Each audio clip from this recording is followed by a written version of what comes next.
শীতকালীন আমল। 5 নম্বর আমল হচ্ছে গরিবদেরকে সহযোগিতা করা। আপনার 2-3টা করে শীতের পোশাক আছে, জ্যাকেট আছে, চাদর আছে, আপনার কানটুপি আছে, কত কিছু আছে, হাত মোজা, পা মোজা রয়েছে, আবার চামড়ার মোজাও পরি আমরা। কিন্তু আপনার ফ্যামিলির মধ্যে, আপনার পাড়া প্রতিবেশীদের মধ্যে এরকম অনেক লোক আছে বাপ, যারা একটা শীতের কাপড় পরতে পারে না, ওই টাকা নেই। আপনি তাকাইলেই পরবে, আপনি একটু নজর করলেই পরবে।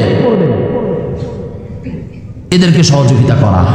আপনার কাছে যদি আপনি কিনতে না পারেন, আপনার কাছে একাধিক শীতের কাপড় আছে, আপনি আপনার থেকে একটা কাপড় কোনো গরিব ভাইকে দিয়ে দেন, গরিব বোনকে দিয়ে দেন। কম্বল নাই, রাত্রে ঘুমাবে কি দিয়ে? রেল স্টেশন, বিভিন্ন স্টেশনের মধ্যে দেখবেন কত মানুষ এভাবে পড়ে আছে, সিরা খাতা পরে শুয়ে আছে।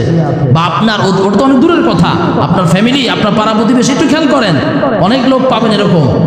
তো একটা কম্বল কিনেন, আপনার বাড়ির জন্য একটা কম্বল কিনছেন 5000 টাকা দিয়ে, আপনি 500 টাকা দিয়ে একটা পাতলা কম্বল কিনেন তার জন্য, কিনে আপনি তাকে দিয়ে আসেন, আপনি নিজে গিয়ে দিয়ে আসেন।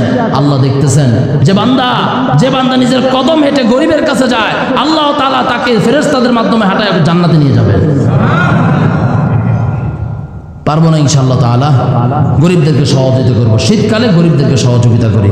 আল্লাহ আপনি আমাদের সবাইকে তৌফিক দান করেন, বলি আমিন। তো কয়টা আমল বললাম? 5টা আমল। 1 নাম্বার, আল্লাহ তাআলার এই শীতকালীন যে নিয়ামত, এগুলো দেখে দেখে শুকরিয়া আদায় করা আর ফিকির করা যে আল্লাহ আমাদের জন্য কত নিয়ামত দিয়েছেন, এই জন্য আমি আল্লাহর ইবাদত করবো ইনশাআল্লাহ। 2 নাম্বার, কি করা? তাহাজ্জুদের নামাজ পড়া, শীতকালে তাহাজ্জুদের নামাজ পড়া। 3 নাম্বার রোজা রাখা, প্রতিদিন এই বৃহস্পতিবার সোমবার রোজা রাখা। 4 নাম্বার কি বলছিলাম? গরিবদেরকে সহযোগিতা করা, গরিবদেরকে বেশি বেশি সহযোগিতা করা। আর 5 নাম্বার, জাহান্নাম থেকে নিজেদেরকে হেফাজত চাওয়া আল্লাহর কাছে। দোয়া শিখিয়ে দিয়েছে আপনাদেরকে, এই দোয়াগুলো আমরা করতে থাকবো। আল্লাহ এই 5টি আমল এই শীতকালে আমাদের সবাইকে, সব ভাইকে, সব বোনকে আল্লাহ করার তৌফিক দান করুন, বলি আমিন।